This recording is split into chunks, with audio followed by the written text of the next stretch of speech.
tá bom? O outro exemplo é Calvino, nas suas Institutas, ele vai dizer o seguinte: não pode haver dúvida alguma que com a vinda do nosso Senhor Jesus Cristo, a parte cerimonial do quarto mandamento foi abolida, tendo o sábado sido cancelado. Agora a pergunta que nós fazemos é: que parte cerimonial existe no quarto mandamento, no sábado?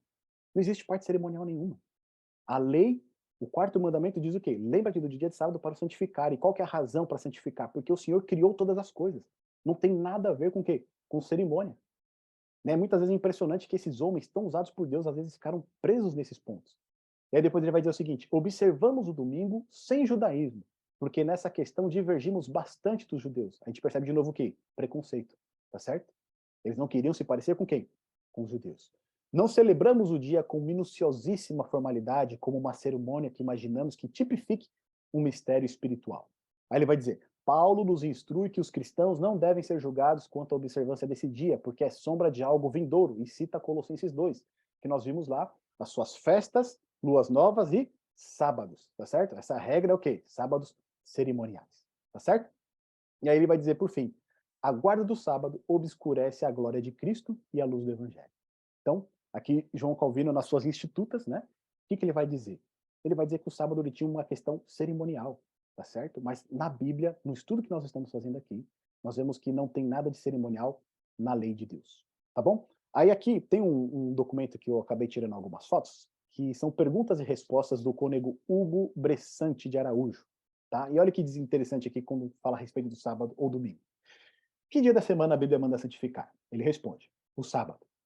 Eis a passagem da Bíblia, Êxodo capítulo 20, verso 8. Lembra-te de santificar o dia de sábado. Percebe até que o português que está escrito aqui, ele é, né, diferente, né? É lá de 1931. Ele vai dizer o seguinte, ó. Vai falar, né, o mandamento do sábado, e aí depois ele vai dizer o seguinte, ó, na outra pergunta. Mas a Bíblia manda observar domingo em vez de sábado? Ele responde, não.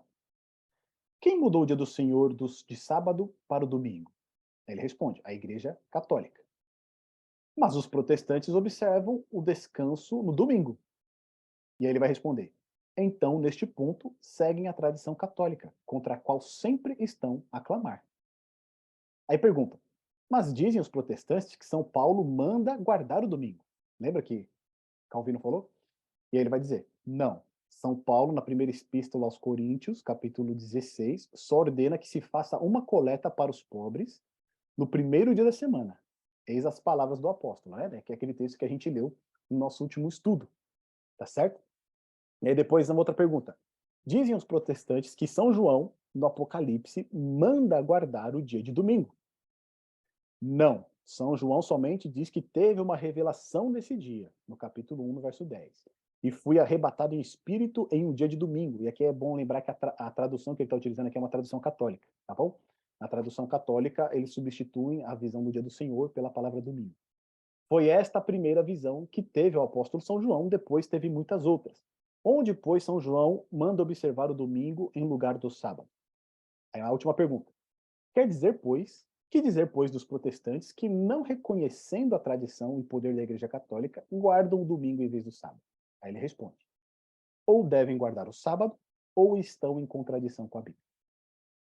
Percebe? Que aqui o sola escritura ele cai por terra. Eu sou um protestante, eu tenho as 5 solas. Sola Scriptura, Sola Fide, Solo Cristo, Sola Gratia. Mas aqui, o próprio, né, cônego católico, ele diz: ou devem guardar o sábado, ou então, ou estão em contradição com a Bíblia. Tá certo? E aqui é um ponto que a gente tem que estabelecer, meus amigos, que não como a gente pode dizer assim, existem muitas pessoas que nunca fizeram um estudo como esse, e nem têm conhecimento. Eu citei o exemplo de um cliente que eu tinha, né? Que ele falei para ele que não ia trabalhar no sábado porque era o dia do Senhor, e ele falou: "Mas o dia do Senhor não é o domingo?". Então existem muitas pessoas que, pela tradição, por ouvir de outras pessoas, por ouvir de pastores, por ouvir de padres, eles realmente creem que o domingo é o dia do Senhor, mas não é isso que a Bíblia ensina. E novamente aqui eu falo aos meus amigos evangélicos e protestantes, aos meus amigos católicos também. Meus amigos, ou nós ficaremos com a tradição ou ficaremos com a palavra de Deus. O que que importa mais? O que diz o Senhor ou o que dizem os homens? Será que a gente pode sustentar as nossas doutrinas, as nossas crenças, unicamente pela palavra de Deus, sem distorcê-la? Porque olha o que diz esses textos aqui.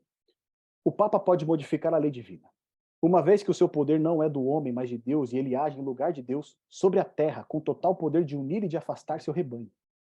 Isso foi aqui Lúcio Ferraris, tá certo? Depois, um outro texto. A autoridade da igreja é ilustrada de maneira mais clara pelas escrituras. Pois se por um lado ela as recomenda e declara-as divina e oferece-as para que leiamos, por outro lado, os preceitos legais nas escrituras ensinados pelo Senhor já cessaram em virtude da mesma autoridade. Ou seja, agora que a igreja é estabelecida, ela tem uma autoridade maior.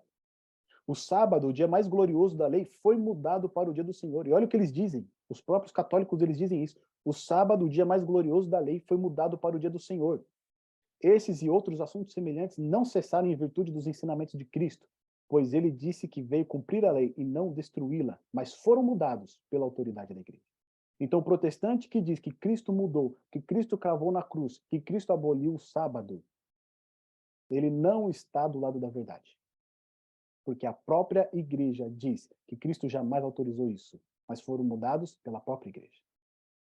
E isso não passa de um subterfúgio para não obedecer à palavra de Deus, para não obedecer o que assim diz o Senhor. Olha o que diz agora o último texto. A impressão de 1958 do Catecismo do Concílio de Trento, né, diz o seguinte: declara que a Igreja de Deus achou por bem transferir, ela achou por bem transferir a comemoração e a observância do sábado para o domingo. Tá certo? Então, aquela definição que a gente teve lá em Trento, revelando que a igreja foi a única responsável por essa mudança. Então, meu amigo, se você é um evangélico protestante e você ainda continua apegado à tradição de santificar o domingo, saiba que você não está prestando honra ao seu Senhor, ao qual você julga estar fazendo, mas você está prestando honra à autoridade da igreja que mudou o dia do Senhor.